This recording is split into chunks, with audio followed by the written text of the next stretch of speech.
risky. It's online gambling, whether it's sports or casino games or online poker machines or online spreadsheets, and it's growing exponentially. And right. That's where we think the act needs to catch up with society.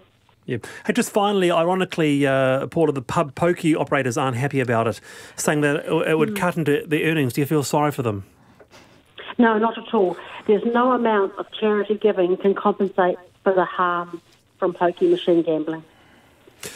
Very good to have you on the show. That's Paula Snowden, Chief Executive of Problem Gambling Aotearoa. Do you remember when we used to do backbenches, Wallace, and the backbench pub had a bunch of pokie machines there, and you'd see the same people there every week, just sort of in this sort of Walking Dead kind of haze, just feeding their money in there. There's nothing enjoyable about that, you know. Never. Actually, Jenna, I'm 100% with you. I could never understand. I can never understand. No. But I really feel for those who are entrapped, I suppose, by that habit. And you described it really well, actually, Wallace. You know, that whole haze, I think you said the haze thing, I think that's what happens to them. Sort of this haze comes over them and they think they're going to beat the bank and beat everyone and then be very rich. And it's that fear. It's greed and fear, isn't it, that feeds it? I find that I've got a couple of phone games that I play, you know, that are sort of quite addictive phone games, and you can find yourself, before you've even made a conscious decision, I finish one game and then straight away I push start on the button again, and I find myself, I wasn't going to do another game, but as soon as that one finished, that again. I lost the game, so as soon as I finished, I push start and I'm into another one already. Those little dopamine squirts. Yeah, that's exactly what it is. Dopamine squirts. Yeah. Word of the day. And on a final note, a lighter note, Kiwis like tall poppies, but dislike dicks. That's the conclusion of a new book by Julie Fry and Hayden Glass called Ambition, What New Zealanders Think and Why It Matters. The book explores why New Zealand is dropping down the OECD's economic tables and questions whether our much-cited tall poppy syndrome actually contributes to that. So that the authors surveyed 1,300 or so people for the book. They conclude that most Kiwis are quietly ambitious themselves and they admire outward ambition in others. What do you reckon, Damien? This kind of does the old tall poppy thing on its head and says, you know what, New Zealanders are admiring of the John Key-like ambition. I think it's interesting you say, you know, we don't mind tall poppies, but we don't like dicks. It's like, that's a really interesting framing of something, isn't it? It's like, hey, you know, people that you think are dicks, do you like them? It's like, no, because they're dicks, right? You know, what do we mean by dicks? People that act, that are rude, that are arrogant, that are what? That are arrogant. I think people who skite. Yeah. Yes. And Julie Fry put it best when she said, it's the glorification of humility is deeply embedded in New Zealand culture. And I think it's that's the rub about, that's what we don't like at all. She's absolutely dead right. This is where they see the Americans, you know, the different, this is, and very you talk different. to New Zealand entrepreneurs that go to Silicon Valley and you've got to walk in there and you've got to say, have I got the best invention in the world for you? I'm the greatest. I am the greatest. And someone like Rod Drury said, you know, he goes, you'd go in there and you go, I think we're going to go 10x over the next 5 years, and they'd laugh at him. And you go, you got to go in there and go, we're going 1,000x, you know. Yeah, is that a fact? You can't, you've got to just go, you know. You got to go full noise. Full noise, yeah. Full noise. There you go. Well, a lot of response on the nuclear issue, a lot of response on whether you like cash or not, and what a wonderful panel. Kicking off a lovely Monday with Damien Christie and Janet Wilson. Thank you so much. Checkpoint is up next.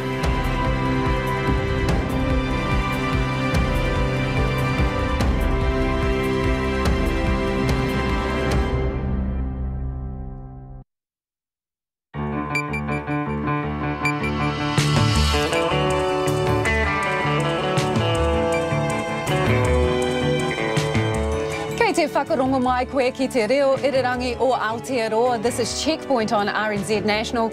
I'm Lisa Owen. China's ordered all Boeing 737 Maxes out of the sky after a second aircraft of its kind crashes in Ethiopia, killing 157 people on board.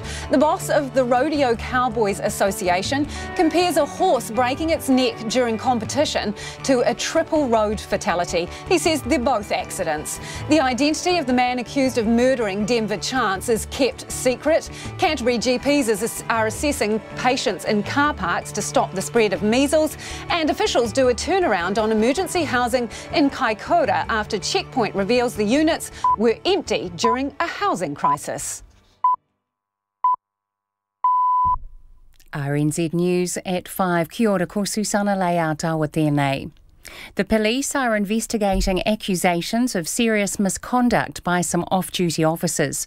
The suspected offending happened on the evening of February the 4th and the early hours of the following day while the officers were outside their district. One has been stood down, but the police won't confirm whether that's related to a 28-year-old male officer being charged with indecent assault and sexual violation of a colleague. The officer was arrested after a complaint about 2 incidents in the early hours of February the 5th. Employment investigations are underway.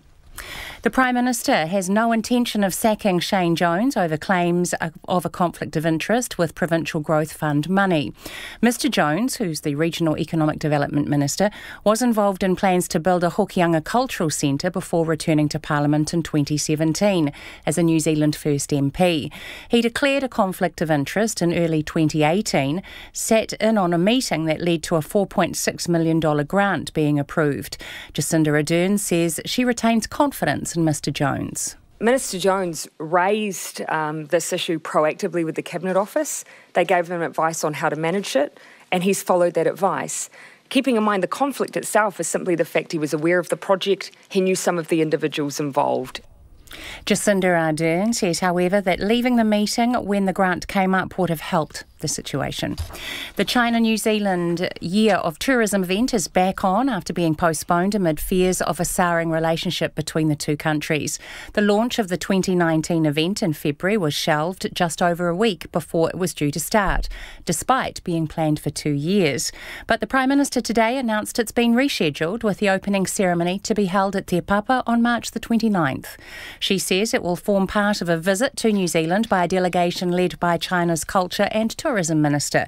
New Zealand's relationship with China came under scrutiny after the GCSB's rejection of Huawei's bid to roll out Spark's 5G network late last year. The safety of Boeing 737 MAX jets has again been thrown into question by a crash in Ethiopia. All 157 people aboard were killed when the Ethiopian Airlines plane crashed minutes after takeoff from Addis Ababa last night. When another MAX 8 crashed 5 months ago, all 189 people on board were killed. The BBC's Tom Burridge reports. The 737 MAX has been a huge success commercially speaking for Boeing. 4,500 of the aircraft sold worldwide, but there's no doubt the crash of one of these aircraft off the coast of Indonesia back in October has raised uncomfortable questions. Now, I understand that Boeing's work to address the issues from that crash is ongoing.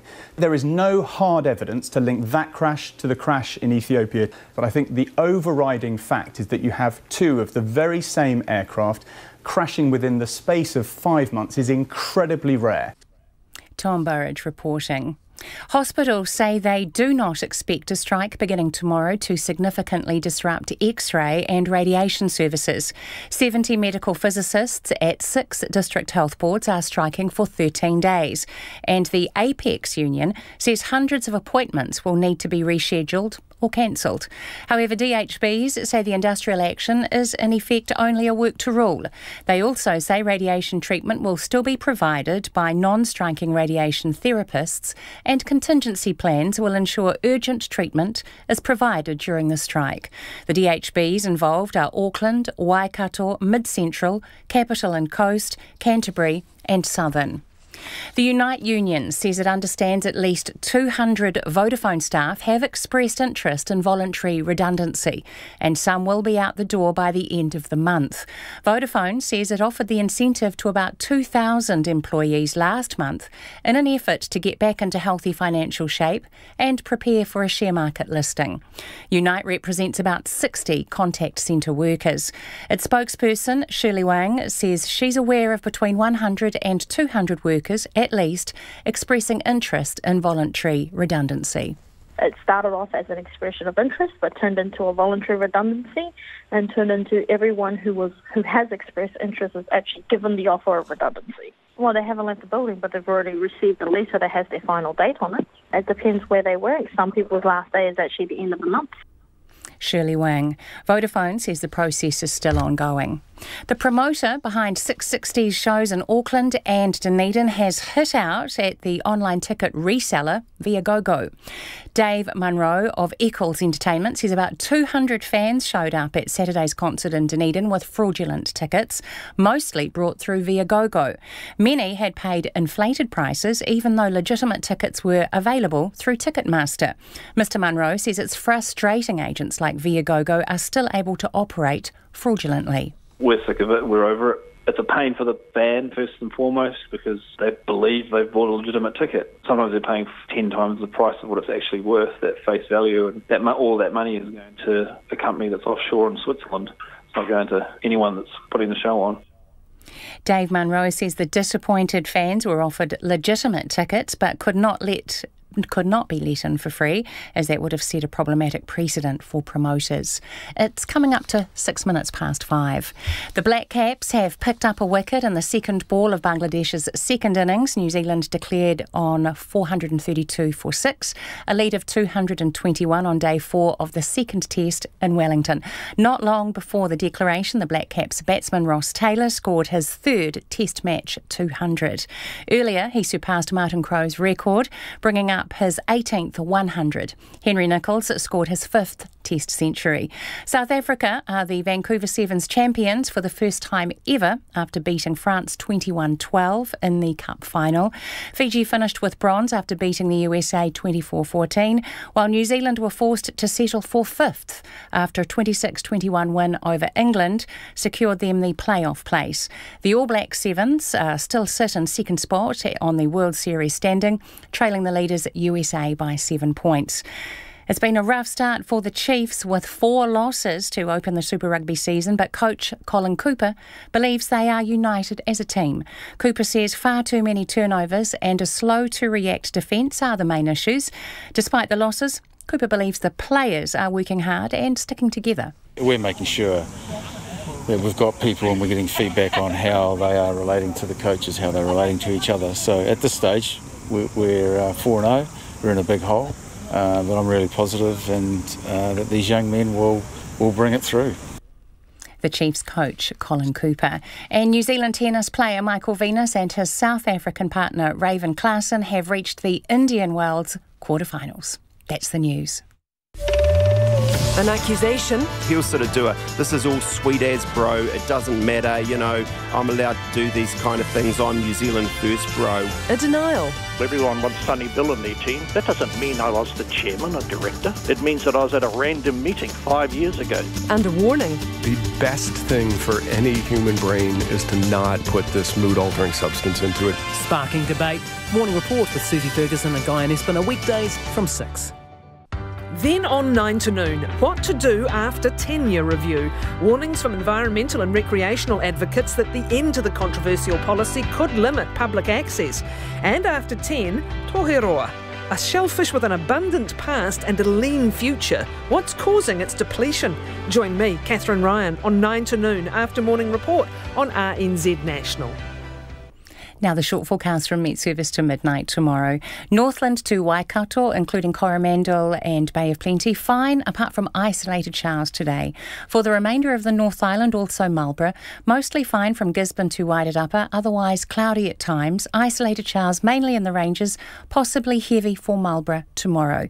Nelson, Bulla, Westland and Fiordland, scattered showers. However, a spell of rain from Bulla to Fiordland overnight and tomorrow morning could be heavy and thundery. For Canterbury, Otago and Southland, cloudy at times, isolated showers tomorrow. Some might be heavy in Canterbury and eastern Otago. And at the Chatham Islands, cloudy with occasional rain or drizzle. It's coming up to 9 minutes past 5. You're with RNZ National. Thanks, Susanna. This is Checkpoint and I'm Lisa Owen. The man charged with murdering Denver Chance has been granted name suppression today and is being held in custody. The 41-year-old man will reappear in the High Court in Auckland in 2 weeks' time after a brief appearance in the Papakura District Court today. The police found what they believe to be the body of 43-year-old Mr Chance in a house in South Auckland yesterday afternoon after he was last seen alive 2 weeks ago. Jordan Bond reports. The disappearance of Denver Chance sparked a 2-week search by police, family and friends. Last night, that came to an end when a body, believed to be Chance, was found at an address in Kingseat, south of the city. This morning, mist shrouded the paddocks and lifestyle blocks near the crime scene. Police were hard at work with a scene examination down a long gravel driveway with a security guard at the cordon. Lisa Orono lives a few doors away from the scene. She didn't sleep last night after hearing the news. She's been increasingly worried about her and her family's safety since moving to Kingseat just over a year ago. And it was fine for about 6 months or so, and then I started noticing things happening, little robberies and just out-of-towners coming in and out, and just make me feel a little bit unsafe. Then this stuff makes you feel really unsafe, because I don't know the whole story, so until I know the full story, I suppose I won't feel safe. Ms Orono has seen 2 armed robberies at a dairy just 100 metres away since she's lived there. She was just getting over witnessing those when this happened. But a little bit, cautious, I suppose. I've stopped walking to the dairy at night, but yeah, I used to walk all the time, and I've been told not to. Don't know who's around, don't know who's in and out of the housing down there, and we kind of just keep to ourselves, really. The dairy owner, Lovejeet Kaur, says she was shaking this morning after hearing the body was found so close to home. She says Kingseat is generally good and locals are nice, but it's not all rosy. After the robberies, she now has steel security bars around the till and where the cigarettes are held. And now 2 years that we've been here, we've had 2 aggravated robberies. I've been at the front line of both of them, so that there is basically, it's not to stop people, but it's for us, it's to make us feel safe when we're in here 13 hours a day. Ms Orono, who has a young daughter and a big fence around her house, says she's going to install cameras at her place. She says the discovery is awful news. I suppose it's not that surprising either these days. People are ugly these days. They don't care about lives. You see it all the time, shootings, our safe little country, not so safe anymore. The 41-year-old man accused of killing Mr Chance appeared briefly in the Papakura District Court this morning in a white police-issued boiler suit. He did not say a word. The community magistrate there had no other option but to elevate the case to the High Court in 2 weeks and remand the man in custody in the meantime. The family of Mr Chance said in a Facebook post that they are devastated with the outcome and thanked people for their help and support over the last few weeks. I tamaki makoto mo te hōtaka o te ahi nei, ko Jordan Bond, tēnei. Plane manufacturer Boeing is again under pressure over the performance of its new 737 MAX aircraft after a crash in Ethiopia killed all 157 people on board. The Ethiopian Airlines flight crashed south of the capital, Addis Ababa, after just 6 minutes in the air. The crash has troubling similarities to one involving an identical plane which crashed on takeoff from Jakarta 5 months ago. And China has now ordered its airlines to suspend using the aircraft. The ABC's Catherine Gregory reports. Aviation experts say the planes need to be investigated. Neil Hansford is the chairman of Strategic Aviation Solutions. Boeing on this case now has got no choice than to actually fess up, and I think you're going to find major regulatory bodies like the FAA and the European regulators are going to say, right, Boeing, this is it. It's unsatisfactory. What's going to happen? And really grounding in some of those markets, I would think it would be an inevitability. Already, Indonesian transport officials have been urged to ground all of their Boeing 737 MAX 8 planes. Ethiopian Airlines Group CEO Tuwalda Jebramariam says the cause of the crash is still unknown. And he says the plane, which was only a few months old, had no known technical problems and the pilot had an excellent flying record. The pilot is an Ethiopian Airlines staff member. He has had more than 200 flight hours. After receiving the aircraft, we did the first maintenance check on February 4, 2019, and it was a new and clean aircraft. But we do know that the Ethiopian Airlines plane went down just 6 minutes after taking off from the capital en route to Kenya. The pilot sent out a distress call almost immediately after the takeoff. And Swedish flight tracking website Flight Radar 24 says the plane experienced an unstable vertical speed after takeoff. Air crash investigators and experts from the US National Transportation Safety Board are en route to the site as local excavators search for any remains of the plane.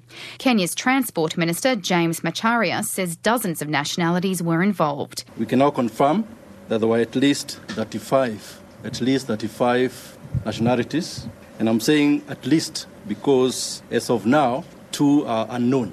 So among the most affected, as you may expect, is Kenya, which had about 32 passengers on board. Relatives of those killed are still trying to come to terms with what happened. Some say they first heard about the plane crash from social media. Robert Mutanda was waiting at the Nairobi airport for his brother-in-law.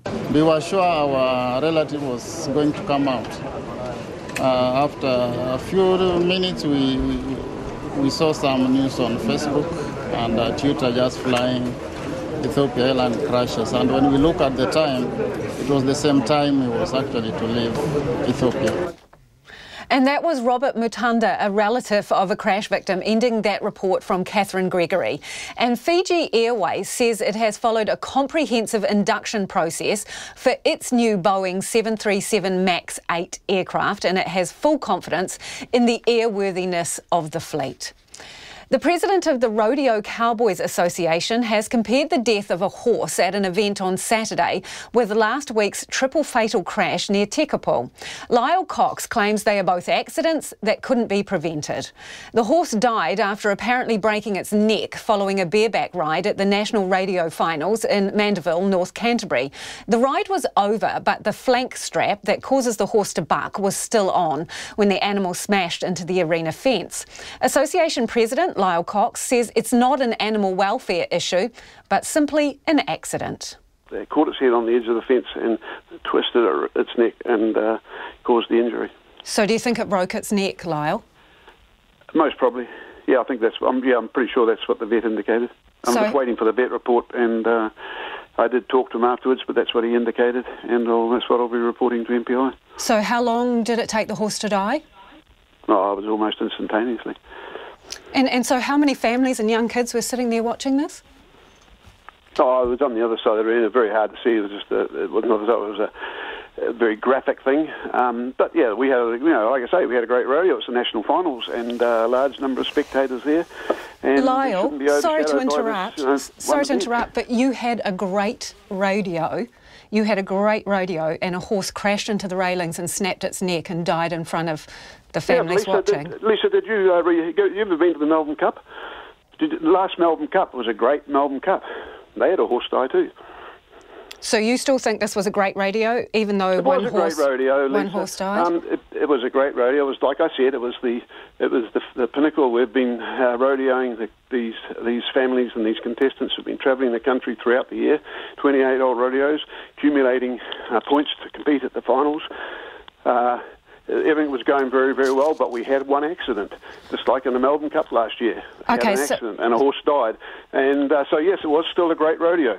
And those young people and the older people involved, the families involved, it was the climax of the year for them. Right, so how many deaths of rodeo animals have you had this season, Lyle? We've had 5 deaths. And so just remind us, 5 deaths. You've got to get that in context. Do you know how many deaths have been in other sporting events with horses? And we're animals? Concentrating on rodeo at the moment. So you've had 5 deaths this season, Lyle. Lisa, but do you know, how many horses? Lisa, how many horses, Lyle, please? Lisa, do you know how many? Have you done the work and worked out how many other sports in New Zealand using animals have had deaths this year? Lyle, you are from the Radio Cowboys Association here. So I'm talking to you about events that you have some influence over. So 5 animals. How many horses within those 5? 3. 3 horses. And the other animals were? Steers or bulls. Okay, how many had to be shot? I'm sorry, I can't recall. I don't know. I think one, And what, the others died of their injuries? No, not necessarily. I have to go to the vet reports and check. Some of them are euthanased by the vet.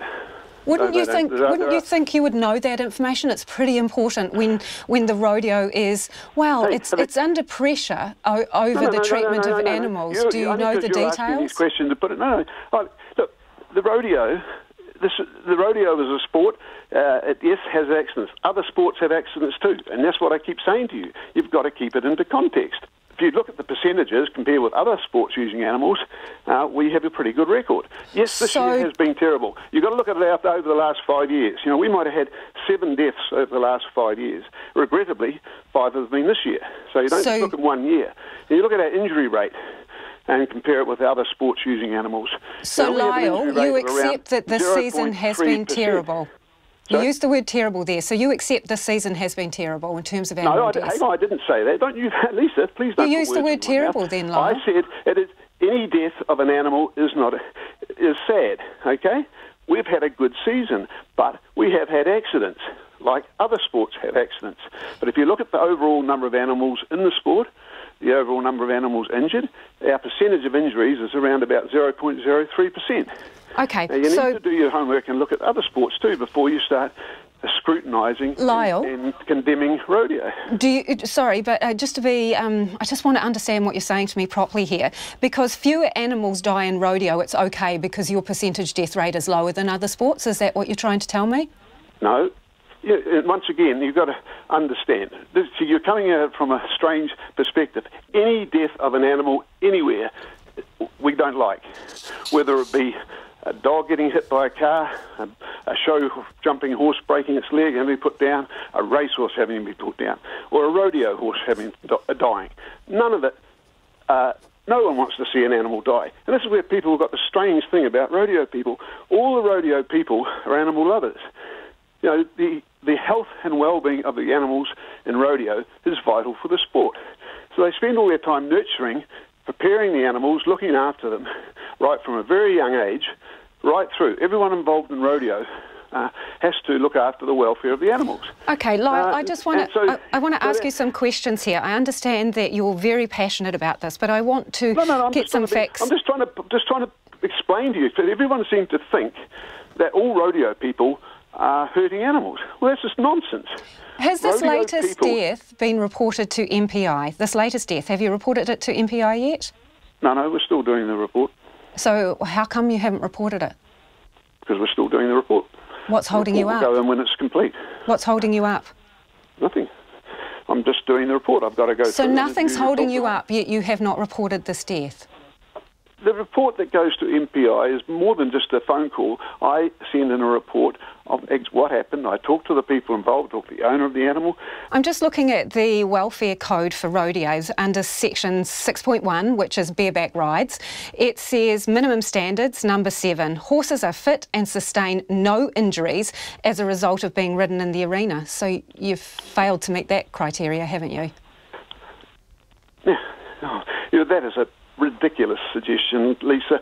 Of course, when you have an accident... How so? I'm sorry, how is that a ridiculous suggestion? The horse was prepared and appropriately put into the arena. Yes, if it had an accident and died, yes, it didn't meet that, no. So you failed to meet the welfare code? No, we had an accident. Well, I'm just reading here from the section, and it says minimum standard. Horse sustains no injuries as a result of being ridden in the arena. Lisa, can you tell me what's going to happen tomorrow? Can you tell me how many road deaths are going to be tomorrow? I can't. We do everything we can to prepare the animals, but an accident... So are the animals just collateral damage? All accidents that could happen. Okay, so are the animals just collateral damage, Mr. Cox? No, and that's the pathetic thing we keep hearing from the protesters, as though they're just a commodity. You know, these animals have all got names. They've got personalities. But do they have any choices? Hang on. Do they have any choices, Mr. Cox? Lisa, you asked the question. Do you want me to answer it? Go right ahead. They have personalities. They're not just commodity. They're not just another thing. These animals are owned by people. They're their pets. So if we lose one, it's like you if you had your dog. If you had a dog, you got run over by a car. You'd be very, very upset. So if they're loved animals with personalities, Nev is the horse that died after breaking its neck at the end of this run. Tell us a bit about Nev then. Well, that's what I'm getting for the report from the owner. I don't own the horse. Hamish owns the horse, and that's what I'm getting from him, the details of it. I don't know all the horses, but I do know that they have owners, they've got names, they've got personality, and they are, loved by their owners, nurtured, prepared, like any pet that people have in New Zealand. They're not just a bunch of animals that sort of rounded up and taken into the sport and used for entertainment. They're not that. No, sporting event. Okay. It's a sport, Lisa. Of the injuries that you've sustained this season, it is a sport. MPI is concerned at the serious incidents for this season. They say it's unusually high. Why do you think it's high this season? I don't know. State, like I say, it's really unusual, very unusual. That's why if you look at it over 5 or so years, it's not bad. But it's still like I said before, any death is we don't want any deaths in animals. So you're not sure why it's so high? You're not sure why it's so high this season? No, we check out what we've done. We abide by a code. It's not an animal welfare issue. It's an accident issue. We just make sure that all our animals are prepared properly. How can you say it's not an animal welfare issue when the animals have died? It is a welfare issue, isn't it? No. Hang on. Do you own an animal? It is a welfare issue if the animals are dead, isn't it? Do you own an animal? Immaterial, Mr. Cox. I'm talking about the deaths at the rodeo. So why do you think the death rate is so high? Animal welfare is if you have animals, you own an animal, you look after it, you love it, you care for it, you feed it, you nourish it, all that sort of thing. All rodeo animals are treated like that. Accidents do happen. All activities and all sports. Now, we cannot always prevent accidents happening. Is it time for it to go? Is it a sunset industry if you cannot prevent death rates like the ones you're experiencing this season? Definitely not. Then if that's the case, racing... Why not? At 21... Hang on. Why would you be singling out rodeo? Because I'm talking to you as the association spokesperson. When another sporting event has 25 deaths in a year, you've got to be saying, well, why are you spending all the time scrutinising rodeo? So which sport has 25 deaths a year? Well, I would have thought you would check out what the other sports. You tell us, Mr. Cox. You've brought it up. So which sport are you comparing yourself to? Just want to be clear on that. Or another animal sport in New Zealand. Which animal sport are you talking about?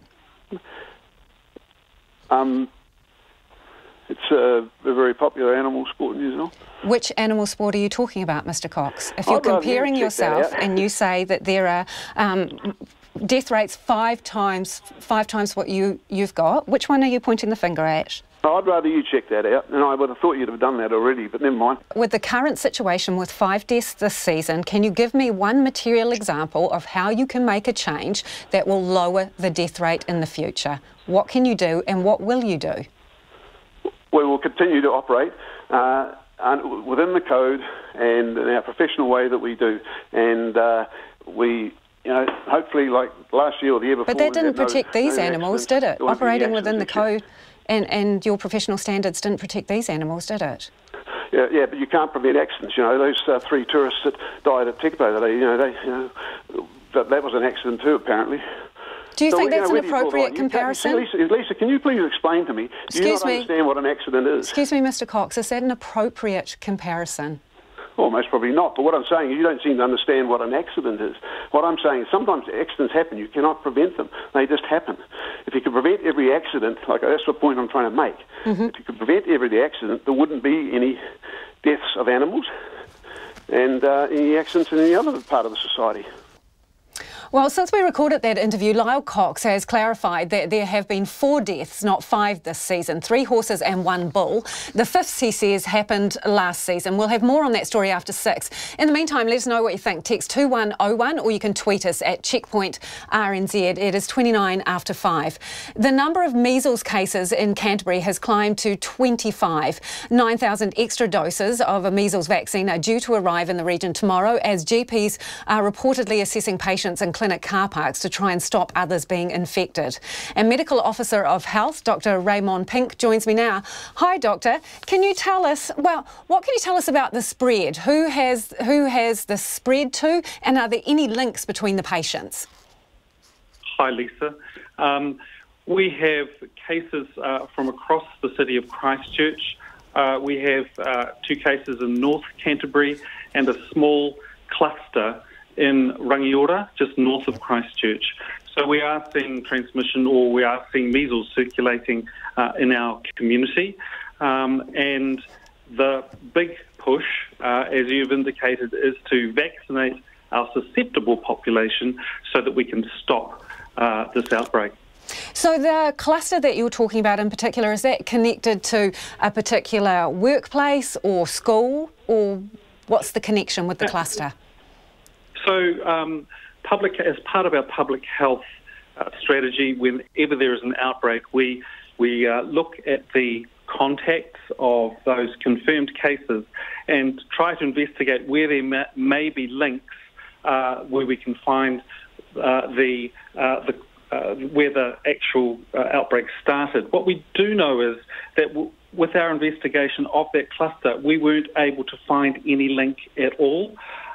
What we also know, I guess in the bigger picture, is that New Zealand is regarded as not having measles being endemic, which means that the cases that we see are from travellers to other parts of the globe. So no, we have not identified what we would call the index case, but we are aware that with travel, that it is likely that an individual traveller has come in and unknowingly been the index case that started this outbreak. To be clear, do you have the power to, say, ban kids from coming to school if they haven't been vaccinated? Do you have that power? No, I don't. I don't have that power. I do have... Does anyone?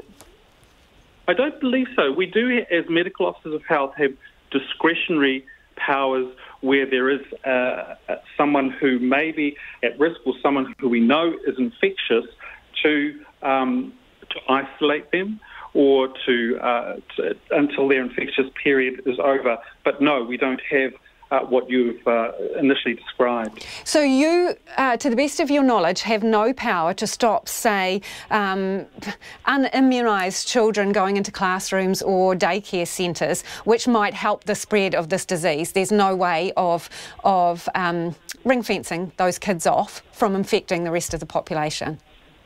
No, unimmunised children is a choice of their caregivers, or also maybe the fact that they're too young to be immunised by our current immunisation schedule. So our first vaccine, or our current immunisation schedule, is at 15 months.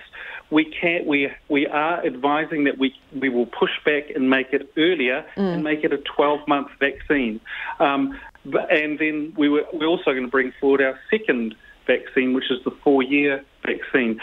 But for parents who make a conscious decision for whatever reason not to vaccinate their child, I do not have the power to stop them from going to an educational institution. You'll be aware, obviously, that in America, in some states, they do have that power. If you don't produce a vaccination certificate, you can't go to some public schools. And in Australia... That's correct. I think yeah. That's correct. That's right. I was just going to say Australia as well. Do we need that here? I think that is something that has been considered. Certainly, if we did do that, it would help the spread. But that's something I couldn't comment on any further. But you think it would help the spread if you had that power, or someone had that power? Contain the spread? Certainly, I think if we were able to know who our immunised population was and who our non-immunised population was, we know that the spread in our educational institutions, preschools, primary schools and tertiary institutions, as we saw in our 2009 outbreak down here in Christchurch, was transmitted through those pupils who were not fully or not at all immunised. So I think if we knew that if a pupil entered an institution that they were fully vaccinated, certainly that would drop the risk of transmission in a school or another educational institution. When you look at vaccine rates in 2008, by 2018 rather, so people at the 5 years old mark, so they're supposed to have had their 2 injections by then, 88% vaccination, fully vaccinated. So if you work it out, that's about three kids per 25 who are not. So virtually 3 kids in every classroom could be unvaccinated. So I bring it down to taking a population account down to a classroom level might not be quite right, but certainly, yes, there are going to be vulnerable ones in your classrooms. I agree. So what should we do? What's the advice to also parents of young children who are not yet even had 1 injection? So are they supposed to stay home during this with their child? We're trying to push back the immunisation schedule to at least, well, we are prioritising those under 5s to make sure that we do give them some protection. What I am saying is that parents can carry on your normal living. I realise they are anxious, but where there is a confirmed case in an institution that their child may be attending, yes, I would withdraw the child from that institution until they have received their vaccine. Thank you so much for your time this evening. That's the Medical Officer of Health, Dr. Raymond Pink, who was talking there about the outbreak of measles in Canterbury. Keep your feedback coming. You can text us on 2101. You can tweet us at Checkpoint RNZ. But let's go to the headlines a little late now. Accusations of serious misconduct by some off-duty police officers are under investigation. The suspected misconduct happened overnight on February the 4th outside the officers' district. One has been stood down, but the police won't confirm whether this is connected to a 28-year-old male officer who was charged with indecent assault and sexual violation of a colleague following a complaint about incidents in the early hours of February the 5th. Shane Jones will not be sacked over claims of a conflict of interest involving the Provincial Growth Fund. The Regional Development Minister was involved in plans to build a Hokianga Cultural Centre before he returned to Parliament in 2017. He declared a conflict of interest, but last year was at a meeting which led to the approval of a $4.6 million grant. Jacinda Ardern retains confidence in Mr Jones, saying he himself raised his earlier involvement, but it would have helped if he had left the meeting when the grant came up. Hospitals say they do not expect X-ray and radiation services to be seriously disrupted by a 13-day strike. Apex Union says hundreds of appointments will need to be rescheduled or cancelled when 70 medical physicists go on strike tomorrow. But the 60 HBs involved say radiation treatment will still be provided and there are plans for treating urgent cases. The Prime Minister says the China-New Zealand Year of Tourism is back on after its launch was postponed last month. The opening ceremony will be held at Te Papa on March the 29th as part of a visit by a delegation led by China's Culture and Tourism Minister. And a rescue helicopter paramedic says a teenager was driving the small inflatable involved in a fatal accident which killed his friend. 2 people on a Seabiscuit were hit by the propeller of the towing boat when it was spun round by a wave at Pauanui Beach yesterday afternoon. 1 teenager died and another was flown to hospital with multiple lacerations. Those are the headlines. Our next news and weather update is at 6. Thanks, Susanna. Nona Peltier joins me in the studio for the business news today. So Sky City, Nona, it's on the verge of launching online gambling, but not here? No, we have regulations, well, rather we have no regulations for online gambling. It's banned here in New Zealand. Now, the New Zealand government is looking at introducing regulations, a framework to allow that to happen, but it's not in place right at the moment. However, you know, digital communications is moving on, and Sky City are looking to launch an online site. They signaled that last year, and now they're in advanced stages of that. Probably will be Malta, which has a regulatory framework for online gambling, so they'll register there, and they'll act in accordance with the regulation here. They'll do as much as they can to demonstrate good host responsibility, contribute GST tax if they can. If not, they'll contribute it to a trust, one of the Sky City trusts. so that they'll still return it to the community in some way. But it probably is about 2 years away for the New Zealand government to catch up. Australia's in the same sort of boat. In Australia, they banned access to online gambling sites. We haven't done that in New Zealand. So Sky City thinks that we're losing, or the industry's losing, about $180 million a year as a result of revenue in that. Of not being able to do it here. Exactly, yeah. Out of here. So it's worth them making an effort. Certainly in the United States have just recently liberalized it, and in Europe it's been liberalized for some time now. Yeah. Okay, let's move on to the power companies. So they're battling it out for customers. Does that mean that they're going to give us cheaper power? Well, I just discovered something. I'm one of these people that stick with, a company and they never change. Yeah, right. I don't know about others, but that's how I do it. I'm the perfect kind of customer for these big retailers because the ones who are doing the churning, and that's basically customers who switch regularly, get much better pricing, according to Electric Kiwi, who's one of the fastest growing power retailers. Now, they have high churn because they said the kinds of consumers that come to them are ones that are always chasing the lowest prices. Now, if you change from a large retailer, like say one of the big gentailers, you are going to get a better price than the one that they offer people like myself who never shop around. So there you go. But you've got to be motivated, don't you? You really have. It has to, you have to be highly motivated. I'm one of those people that just, sign on to something and never quit unless I get really bad service. You're a passive customer. I have other things to do. I've got other things to do. All right. Give us a wee wrap of the markets for the day. Okay, yeah. So look, our Kiwi is... it's steady against the US and up also still strong against the Australian dollar and up against the pence. And that's because there's a lot of international news out there. We've got a Brexit vote coming up this week. We're going to get the results of that probably our Wednesday morning. So it's an important vote, and that means that the pound can go either way, depending on what happens with that outcome. In the United States, they had some surprisingly weak labor market data, which saw the US dollar tank and their shares. So our index ended down 0.5%, that's the top 50 index, by 49 points to 9,391. But in Asia, everything's a bit flat right now. Everyone's just waiting for some big international news to break.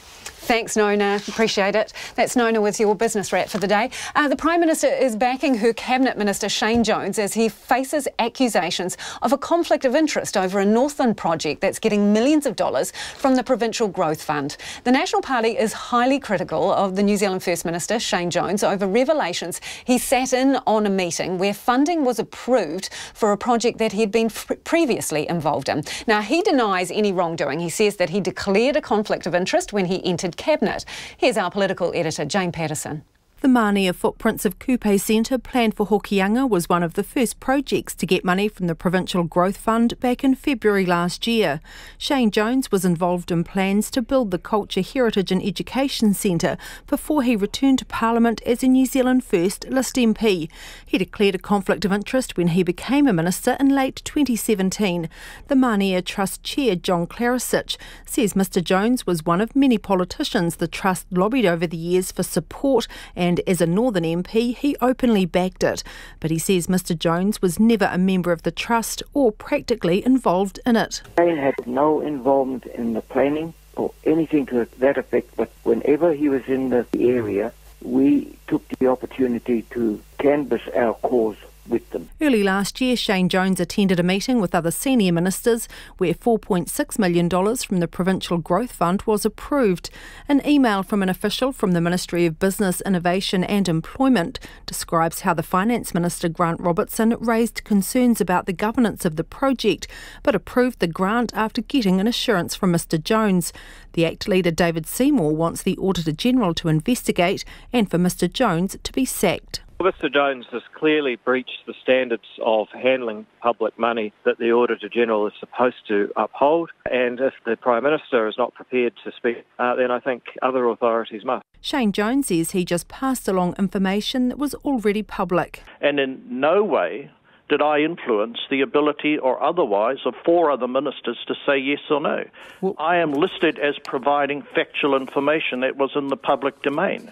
Now, this Caesar's wife test that you media are trying to hold me to, you were conspicuously absent when you tried that when that should have happened with the last regime. This whole story's a beat-up. But the National Party leader Simon Bridges says he should not have been in the room and speaking with other ministers after declaring the conflict. It just goes against every everything that I've ever seen before when it comes to conflicts. It's serious and it's wrong, and it should not be swept under the carpet. Speaking at her post-cabinet media briefing, the Prime Minister Jacinda Ardern said she still had confidence in Mr Jones. He has declared a conflict of interest.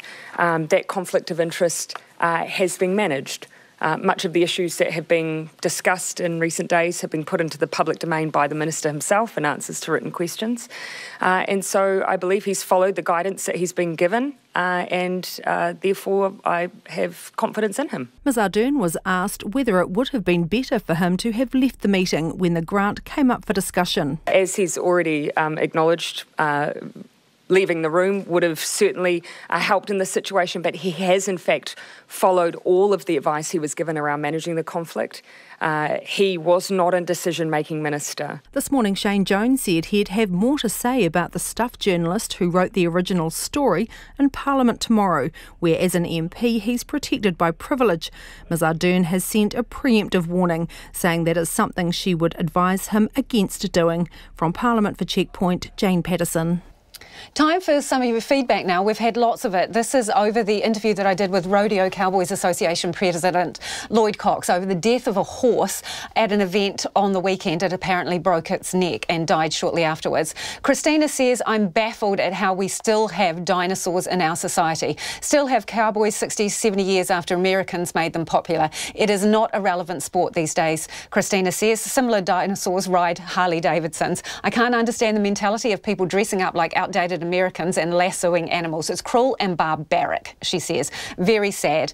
This texter says, the rodeo guy is speaking a load of rubbish. I've seen horses beaten to fire them up. They are not treated like pets. Ridiculous. Broken necks do not happen easily. Jenny has tweeted in to say, when the rodeo organiser says that the animals that died are loved pets, I find it hard to believe this. I wouldn't put my pet into a rodeo if its life was at risk. Any sport has health and safety standards, and if it can't meet them, should it continue, she queries. Norma, though, thinks that I gave Mr Cox a hard time, and she says that she's not impressed with me or the interview with the rodeo spokesman. He is correct in that accidents are just that. No one intentionally takes their animals into any sport or competition with the intent to hurt them. Accidents are accidents, said Norma. And John Banks, former MP, has emailed us saying that rodeos are obscene in a civilised country and should be banned. The practice of torturing rodeo animals for self-gratification, he says, is pure evil. And he reckons that when he hears interviews like that, he gets withdrawal symptoms about not being on radio.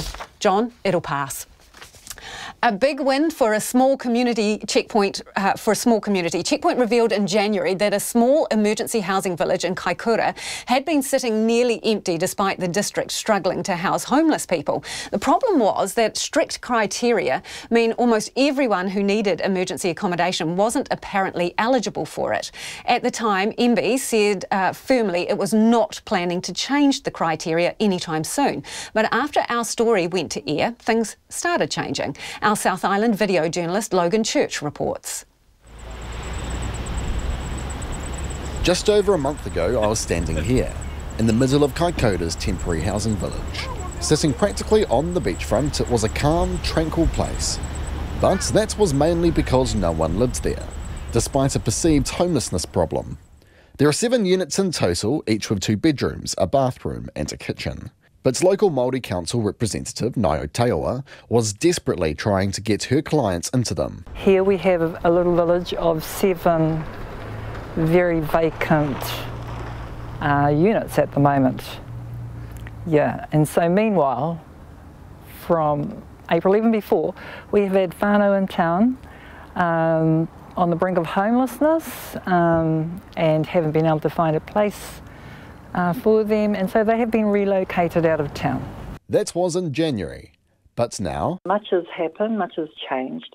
We've now had contact with the National Manager of the Temporary Accommodation Service, Alan Bruce, who at that time recommended to the Minister Salisa that 4 of the units be given for transitional housing. They have also decided to give the lease of the 7 units in the village to the Kaikoura Council. So we're just waiting on the council to go through all their processes before we can get people in there, which is, at the end of the day, the main thing. So, what's changed? The village is run by the Ministry of Business Innovation and Employment. And Julia Shanahan of MBIE's Temporary Accommodation Services made it clear to me in January what its position is. We aren't in a position to repurpose the use of the village. Once the needs of that community have been met in terms of earthquake-related building, and that has been completely satisfied, then we will be very open to repurposing the village. In a nutshell, no change on the horizon. However, now, a dramatic 180-degree turn. In a statement, MBIE says 4 of the 7 units will be repurposed and handed to the Kaikoura District Council. The 3 others will stay the same. MBIE says 1 family has already moved into one. That's important because both the council and NIO believed it was the tough criteria imposed by MBIE which resulted in people in need not being eligible to stay in these units. It's probably one of the biggest problems in our town at this time. There are no social homes available. There are no rental properties available. People can buy their homes, but, not everybody's got hundreds of thousands of dollars to do that. So I guess that they saw that the public could see that there was something fundamentally wrong with that, and they were exposed. A spokesperson from MBIE was not available to speak today. The Kaikoura District Council would also not comment until its conversations with MBIE are done. It also would not say how many people are still on its housing register. NIO says the Māori Council will now work with the Kaikoura District Council to try and figure out criteria for the 4 repurposed units. The need is here for that housing. There are people who've all got different stories, living in all different situations, who need those units now. As it would, they needed them yesterday, actually. For Checkpoint, Logan Church. It's 10 minutes to 6. I'm Lisa Owen and you're with Checkpoint on RNZ National. Do keep your feedback coming. You can text us on 2101, you can tweet us at Checkpoint RNZ or email checkpoint@rnz.co.nz. Unite Union believes at least 200 Vodafone staff have expressed interest in taking voluntary redundancy, and some will be out the door by the end of the month. Vodafone New Zealand says it's offered redundancy to about 2,000 employees in an effort to get back in healthy financial shape and prepare for a share market listing. Here's Jonathan Mitchell with this report. Vodafone announced late last year a review of the business from top to toe. New Chief Executive Jason Paris is tasked with getting the company in shape for an IPO as early as next year. The Unite Union represents around 60 contact centre workers. Its spokesperson Shirley Wang says she understands at least 200 workers have already expressed interest in voluntary redundancy. She says some have heard they'll be going in a few weeks. It started off as an expression of interest, but turned into a voluntary redundancy, and turned into everyone who has expressed interest is actually given the offer of redundancy. Well, they haven't left the building, but they've already received a letter that has their final date on it. What's their final date? It depends where they work. Some people's last day is actually the end of the month. Shirley Wang says Vodafone has not been upfront with the union about its future plans. She's not sure how many of the 2,700 staff may lose their jobs. I don't know at this point. These are all numbers we're trying to ask the company, which they're refusing to share. Why are they refusing to share? That is something I've been asking for a while. I don't know. Definitely, I wouldn't have a clue, to be honest. Vodafone refused to be interviewed today. However, in a statement, the company says it asked all staff, excluding 600 frontline call centre and retail workers, to express interest in voluntary redundancy. Vodafone says the process is still ongoing and it's looking to reduce costs in many ways, including staff numbers. The Chief Executive of the Telecommunications Users Association, Craig Young, says Vodafone is ripe for a restructure after its failed bid to team up with Sky Television. We saw Spark go through this a couple of years ago, and they changed the way they work to being more agile.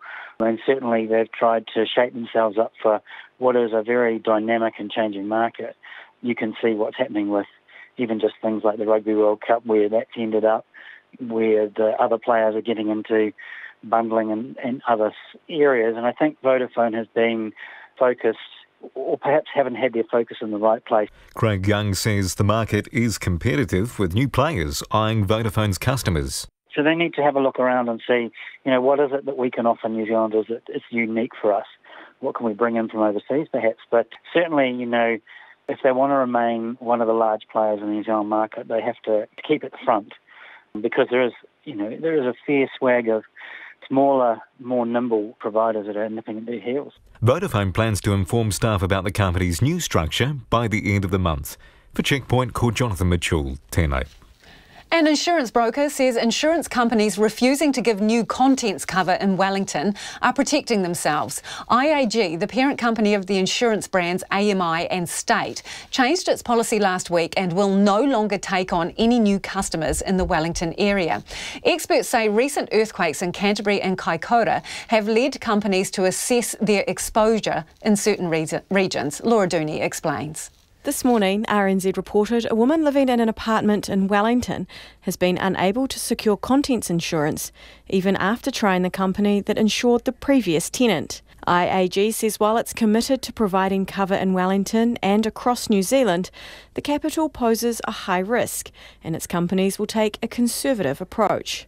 Chief Executive of the Insurance Brokers Association, Gary Young, says since the earthquakes, insurance companies are looking closely at what he refers to as exposures. What would probably happen first, though, is that you would just get increased premiums, increased excess levels and so on, before you'd actually get them saying, no, we're not going to cover it at all. Mr Young says insurance companies have to be careful they don't take on risks they can't handle or have too many clients who could have a major claim out of any one event.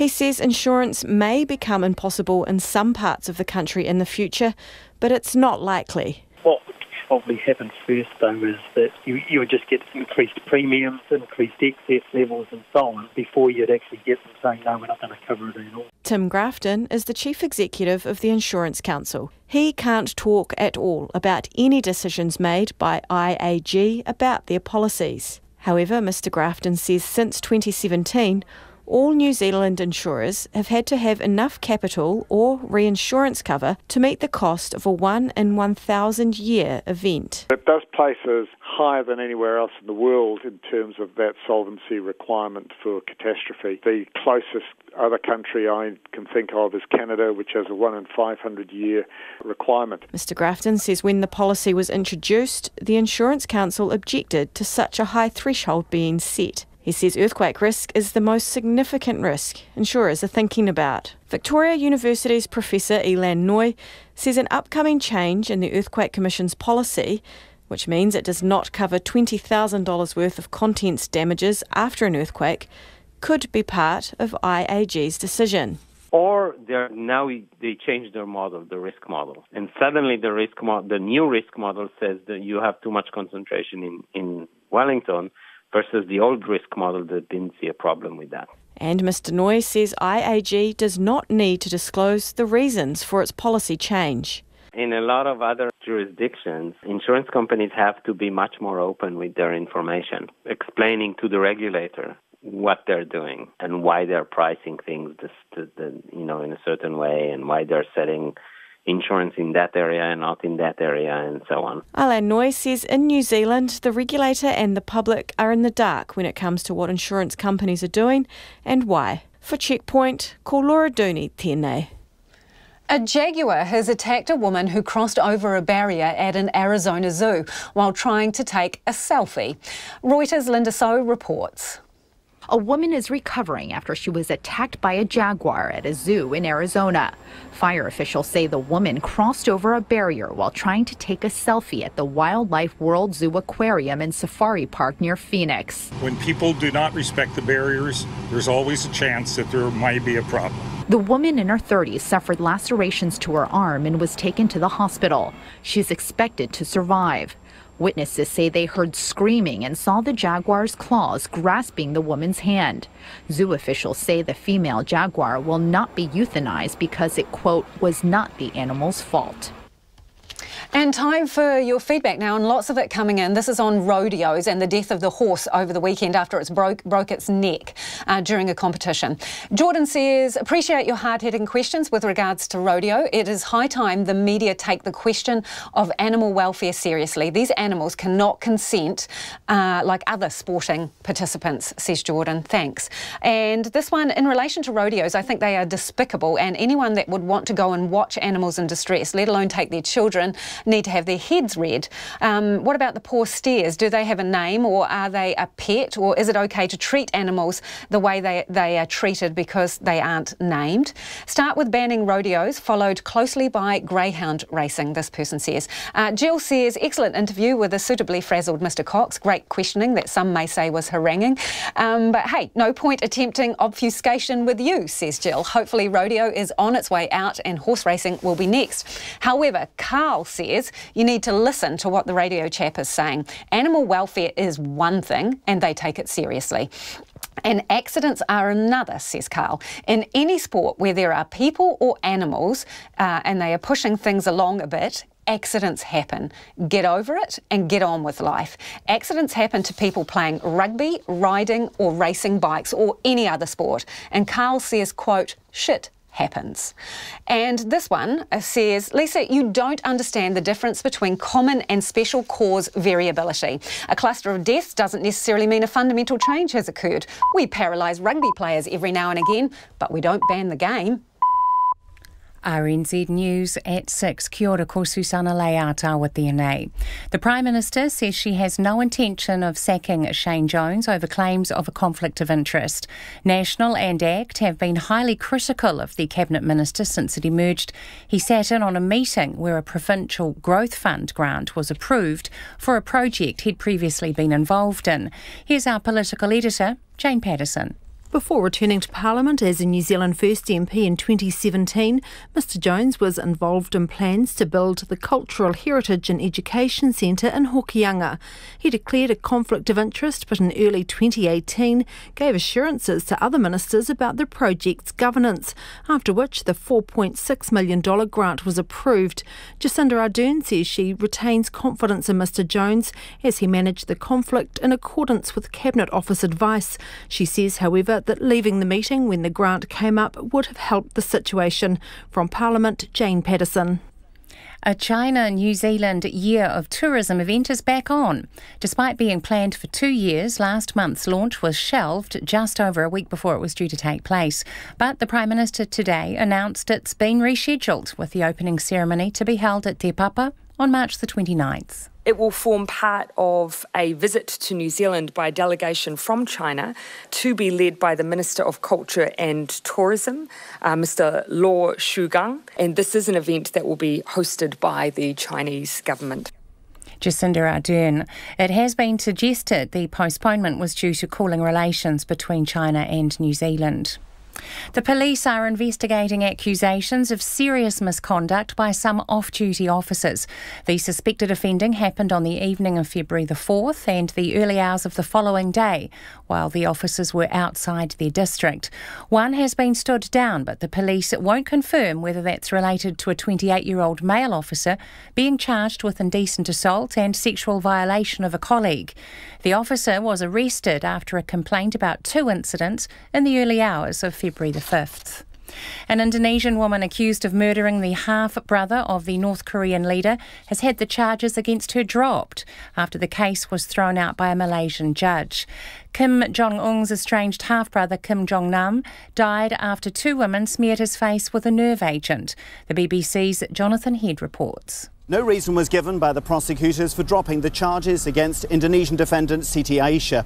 She's now likely to be freed and allowed to return to Indonesia after spending 2 years in prison following the assassination of Kim Jong-nam at Kuala Lumpur International Airport. The prosecution had alleged that she was the first of the 2 women to smear a liquid on the North Korean man's face. But unlike her co-defendant, Vietnamese national Doan Thi Huang, who was caught on security cameras smearing a second liquid, believed to have activated the deadly nerve agent VX, there was less evidence against Siti Aisyah. That report from Jonathan Head. The police believe Mangere locals know who shot a man dead over the weekend and are appealing for them to come forward. 26-year-old Arthur Brown was fatally shot in the early hours of Sunday morning outside a group of shops in Vine Street. Detective Inspector Tofilao Vaielua says the homicide investigation is progressing and officers are continuing to gather CCTV footage from the area. He says he has no doubt people in the community know who is responsible and he's appealing for anyone with information to get in touch.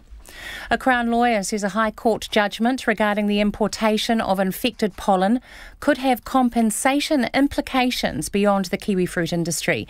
The vine-killing disease PSA came into the country in 2009 in a shipment of Chinese pollen products. Anne-Marie May reports. The PSA virus is estimated to have cost the kiwifruit industry close to $900 million. Last June, Justice Mellon ruled the then Ministry of Agriculture and Forestry owed a duty of care to kiwifruit growers because it was responsible for controlling material entering this country. However, the Crown's lawyer Jack Hodder told the Court of Appeal today duty of care is an important question that involves more than saying, with the benefit of hindsight, that the ministry should have done more.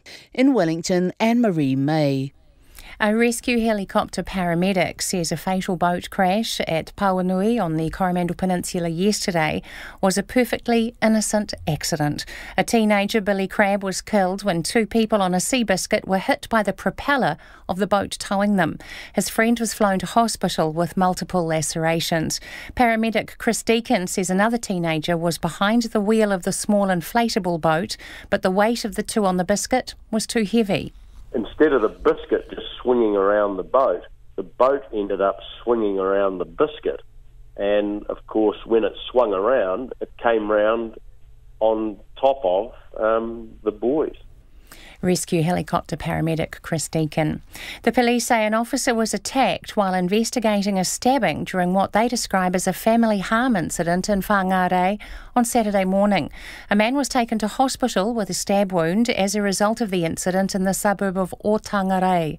The police say a group including gang members arrived at the scene and behaved aggressively and violently. Inspector Wayne Ewers says a police vehicle was significantly damaged and an officer was assaulted from behind, but unfortunately was uninjured. A 23-year-old man has since appeared in the Whangarei District Court. It's coming up to 6 minutes past 6. The Black Caps have picked up 3 early wickets in Bangladesh's second innings at the Test in Wellington. New Zealand declared on 432 for 6, setting Bangladesh a target of 221 to force the Black Caps to bat again. Ross Taylor scored his third Test match 200 today.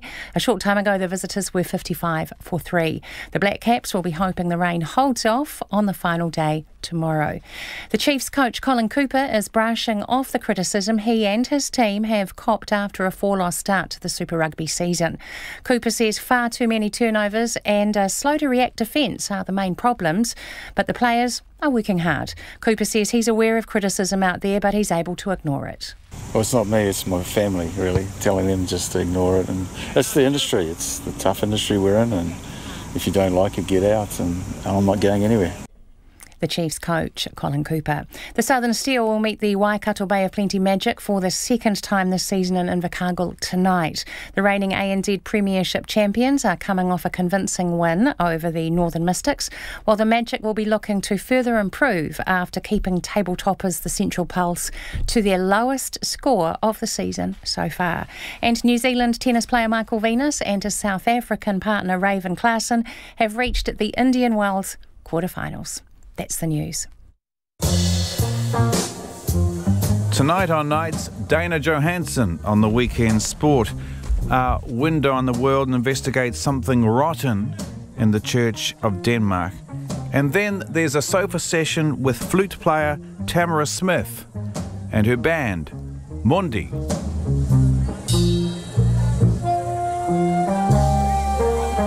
If you've got it, flaunt it. On Nights with me, Brian Crump, after the news at 7 on RNZ National. Now the short forecast from Met Service to midnight tomorrow. Northland to Waikato, Coromandel and Bay of Plenty fine apart from isolated showers. For the remainder of the North Island, also Marlborough, mostly fine from Gisborne to Wairarapa, otherwise cloudy at times. Isolated showers mainly in the ranges, possibly heavy for Marlborough tomorrow. Nelson, Buller, Westland and Fiordland, scattered showers, however a spell of rain from Buller to Fiordland overnight and tomorrow morning, and it could be heavy and thundery. Canterbury, Otago and Southland expect cloud at times, isolated showers tomorrow. Some might be heavy in Canterbury and eastern Otago. And for the Chatham Islands, cloudy with occasional rain or drizzle. It's coming up to 8 minutes past 6. You're with RNZ National. Thanks, Susanna, and you're listening to Checkpoint. I'm Lisa Owen. China has ordered its airlines to suspend operations of their Boeing 737 MAX 8 jets following the crash in Ethiopia that killed all 157 people on board. It's the second crash of this Boeing aircraft in the last 5 months, and as recovery teams search through the wreckage of the Ethiopian Airlines plane, several countries, including China and Ethiopia, are moving to ground the Boeing 737 MAX jets. Shortly we'll speak to aviation correspondent Tom Ballantyne, but first Mia Walmsley has the details of the latest crash. This is the site where an Ethiopian Airlines plane crashed on Sunday, just 6 minutes after taking off and killing all 157 people on board. The Boeing 737 jet heading to Nairobi was the MAX 8, the same plane that crashed in Indonesia in October, killing 189, raising questions about the safety of the new model. The flight left the Ethiopian capital, Addis Ababa, at 8:38 a.m. local time before losing contact with the control tower. We can now confirm that there were at least 35 nationalities. Among the most affected, as you may expect, is Kenya, Canada with 18, France, UK, 7 each, and the USA with 8. This was the flight path of the jet. Flight tracking website Flight Radar 24 said on its Twitter feed the flight had unstable vertical speed after takeoff. The 737 is the world's best-selling modern passenger aircraft and one of the industry's most reliable. In a news conference, Ethiopian's CEO said the plane had no recorded technical problems, and the pilot was a member of the airline's staff with a, quote, excellent flying record and over 200 flight hours. At Nairobi Airport, many relatives were left waiting at the gate for hours with no information from airport authorities. Some learned of the crash from journalists. Kenyan officials arrived at the airport 5 hours after the plane went down. Families were taken to Nairobi's Sheraton Hotel, but said they were still waiting to hear from airline staff 8 hours after the accident. State-owned Ethiopian Airlines is one of the biggest carriers on the continent by fleet size. Its last major crash was in January 2010, when a flight from Beirut went down shortly after takeoff. Well, Tom Ballantyne is the chief correspondent for commercial aviation news magazine Orient Aviation, and he joins me now live from Sydney. Tom, you were supposed to be flying off on a trip to Seattle tomorrow, but what's happened with that trip? Yes, that's right. Boeing had a big event planned for a couple of days' time. They were rolling out their latest jet, which is a big twin-aisle long-haul aircraft called the B777X. So they were flying journalists in from all over the world to witness this event. I just got an email this afternoon saying that the event had been postponed, obviously because of the Ethiopian crash. And Boeing are going to be very busy working and trying to work out, along with the authorities, what happened to this second crash in 5 months of this brand new aeroplane. So, as you mentioned, second crash in the past 5 months. What similarities are there between the circumstances of these crashes? Well, both crashed very soon after takeoff. The Lion Air crash, which plunged into the sea off Jakarta, crashed just 13 minutes after takeoff. This aircraft appears to have crashed 6 minutes after takeoff, and there are certain similarities about the aircraft not being in a proper mode of flight, as it were. This is an aircraft which has a new anti-stall system in it designed by Boeing. And in the first crash, the Lion Air crash, it was found that the anti-stall system, which essentially if the aircraft's nose rises up too high, it gets information, data from the plane's computers, and it automatically lowers the nose to bring it back into level flight. But it appears that the system is getting false information and putting the nose down when the plane is actually in level flight, so it goes into a dive. And it seems that this is the sort of thing which could have happened in this crash also, although it's obviously very early to speculate, but there are definite similarities.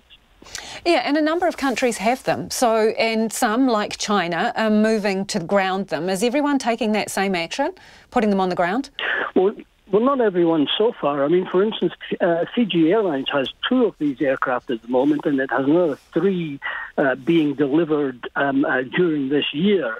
Its chief executive actually came out and said that they were fully confident in the aircraft and the training of their pilots, so they don't appear to be going to ground the aircraft. But as you say, in China, the Civil Aviation Authority has directed that all of these aircraft be grounded until 6 p.m. next Monday.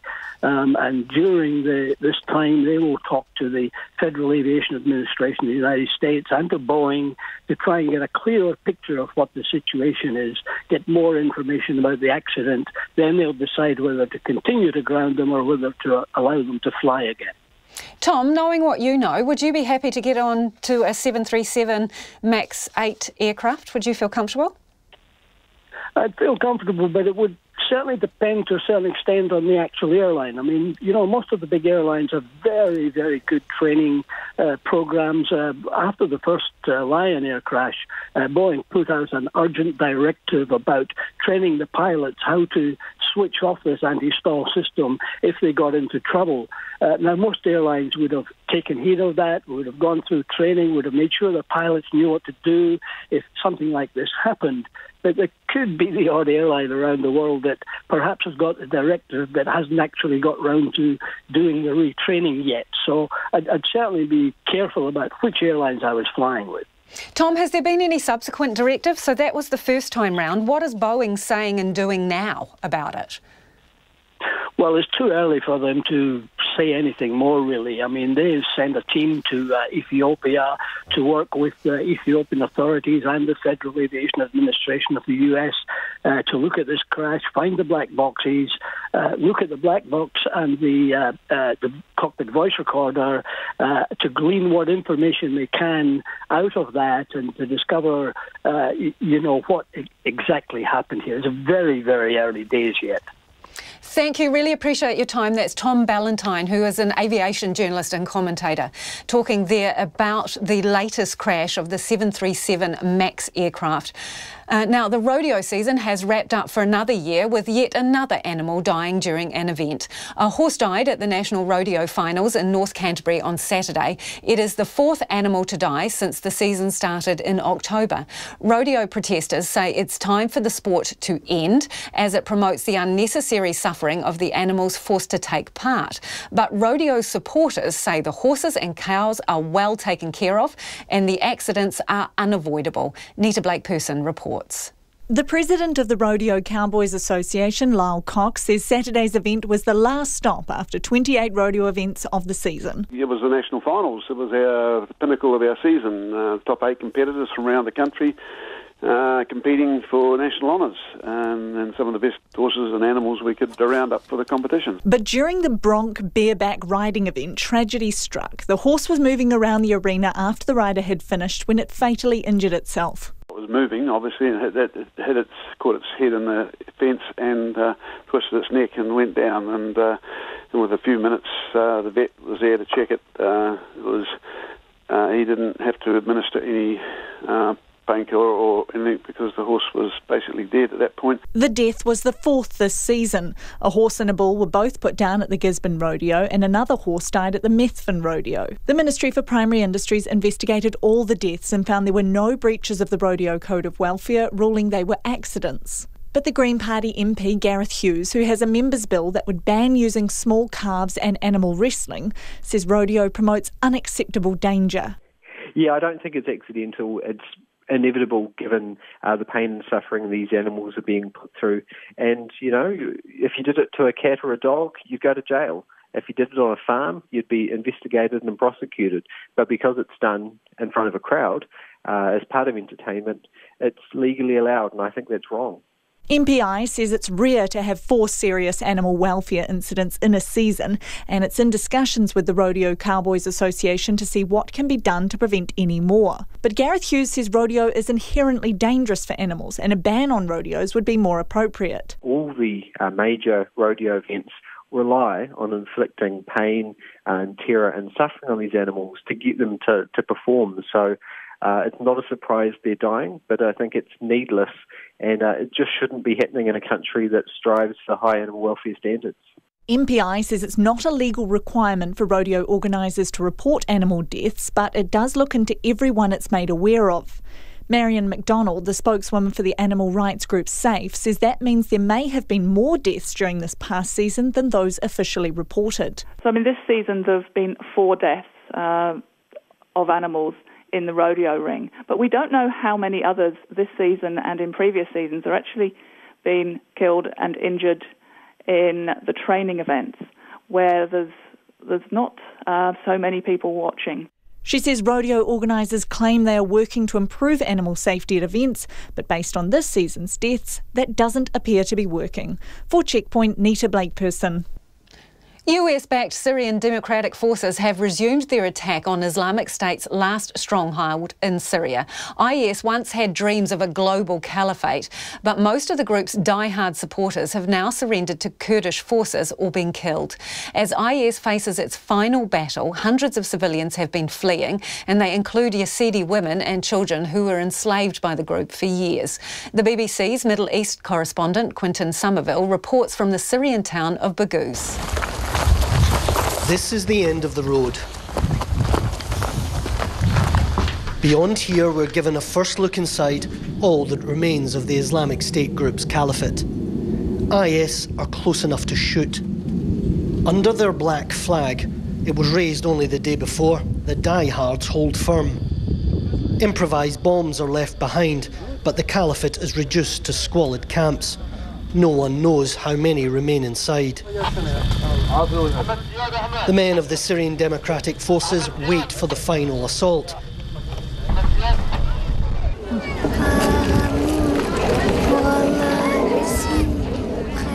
The daughter of a French IS fighter. This is not a lullaby, but a propaganda ballad. She sings of martyrdom and paradise. Her extremist father was killed earlier this week.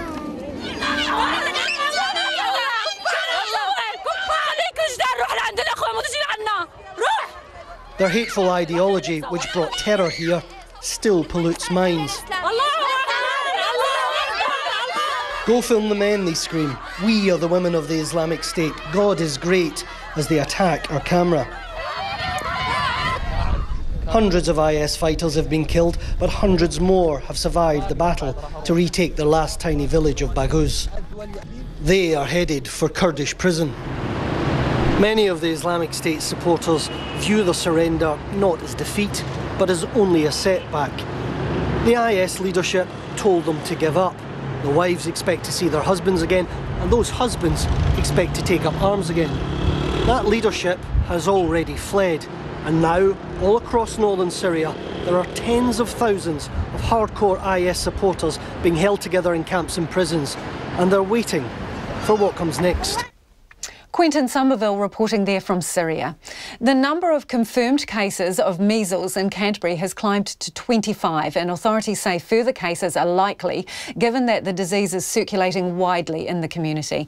9,000 extra doses of a measles vaccine are due to arrive in Canterbury tomorrow, as GPs reportedly assess some patients in clinic car parks to stop others becoming infected. And the Canterbury District Health Board is contacting hundreds of people who have been exposed to the disease. Katie Todd reports.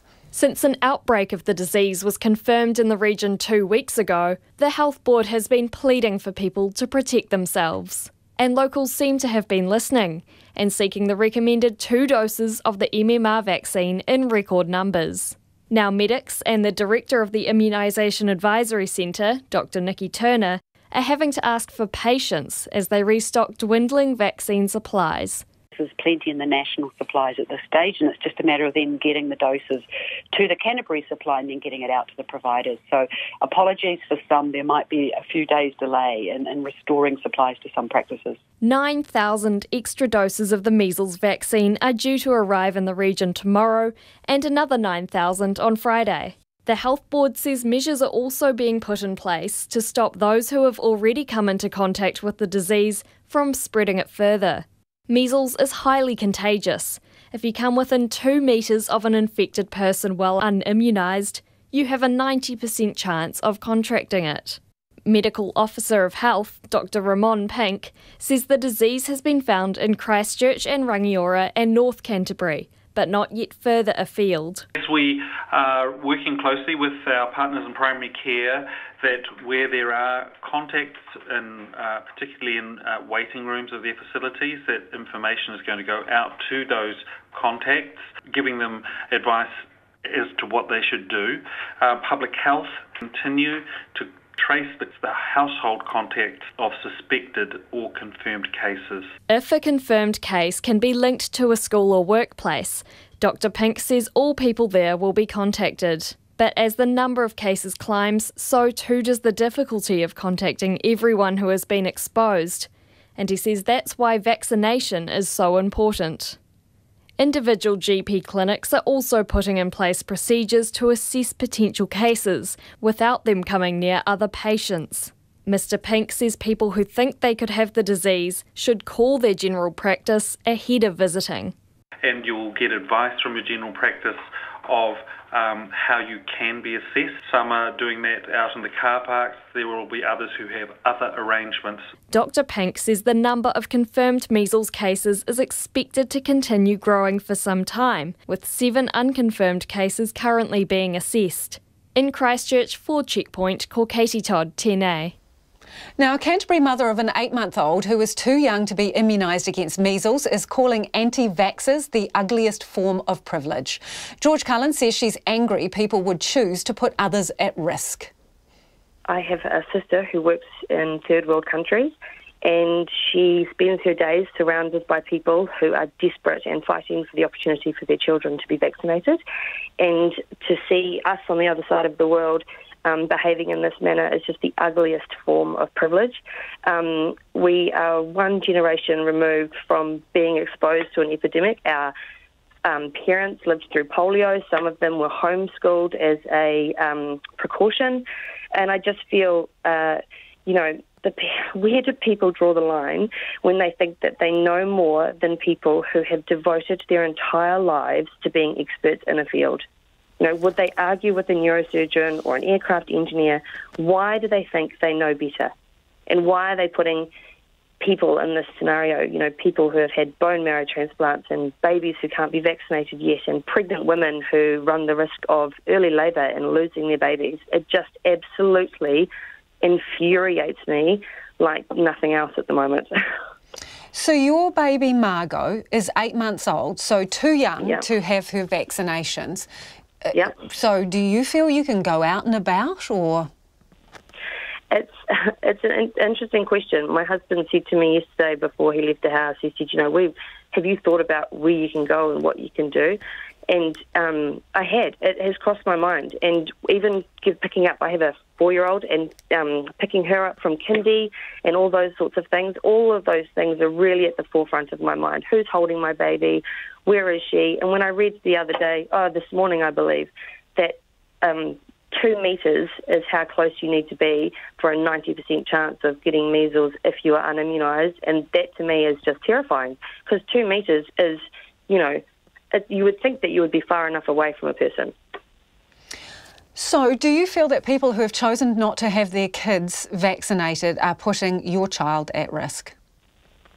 100%. And I just feel like when I immunise my children, I make the decision to not only protect them, but to protect people who are not in a position to protect themselves. So what makes them feel like that my children and those vulnerable people are not worth making that same effort for? We're getting advice on you can rush your immunisation. So I have a niece who isn't quite 4 years old, and she got a call from the doctor today to be taken off the waiting list, and she was rushed in because they were like, we have the vaccination, we have a time slot, in you come, we can give it to you now. So I also have a girlfriend whose baby is not quite 15 months, and he had his first vaccination a couple of months early, and that's what the doctors are telling us. Get in now. But some places there's a 3-week waiting list. And for Margot's just too young. Yep, Margot is just too young. And, yeah, that's really scary and unfair, to be honest. And we've just got a little bit of time for your feedback on the rodeos again. That's still pouring in this, and people are divided. Some who didn't think I gave Lyle Cox a fair go. He's the president of the Rodeo Cowboys Association. One of them is Claire. She says, although I'm not a rodeo fan myself, I agree with the interviewee and felt that Lisa was merely inflaming anti-rodeo sentiment, not presenting an impartial view. One wonders what would happen if there was a similar accident at the Horse of the Year show this week. Would one of the organisers get the same grilling? That's from Claire in Hastings. Thanks for your feedback, Claire. And this one from Victoria, she says rodeos are not a traditional sport in New Zealand culture, but an American import that requires rough handling of animals. She talks about the fact that cattle are lassoed and hogtied and believes that they are traumatised when that's happened. She goes on to say, I am not permitted to do that to a dog or a cat. It would be considered a breach of the Welfare Act. So what mixed message are we communicating to children with condoning this kind of violence? And Victoria says rodeos just need to go. She's from Sumner. But I think the final text should be this one, short and sweet. I've never heard a domestic dog consent to a walk, that person says. That is it for Checkpoint this evening. Thank you so much for joining us. And all your feedback. You can check out our stories online on RNZ, or you can go to our Facebook page for all the latest news, information and feature stories about New Zealand and all around the world. I will be back with the Checkpoint team tomorrow. Have a great night.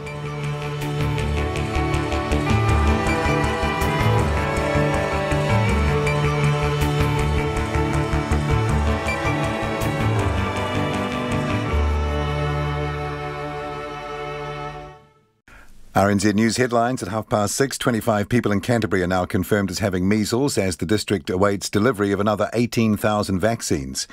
At least 200 Vodafone staff are believed to have accepted voluntary redundancy. The China-New Zealand Year of Tourism is back on after it being shelved last month amid rumours of souring relations between the two countries. And the police are appealing to Mangali locals to come forward if they know who fatally shot 26-year-old Arthur Brown at the weekend. Our next news is at 7. RNZ National, with a fresh take on the day's news at 10 every weeknight with Karen Hay. So I suggested they would arrange $700,000 for me, including the latest national and international news from the RNZ News team. The documentary accused SAS forces of committing offences, and always live when and where we need to be. I can't really comment on that, Karen, because that really focused on self-employed midwives, and I co-lead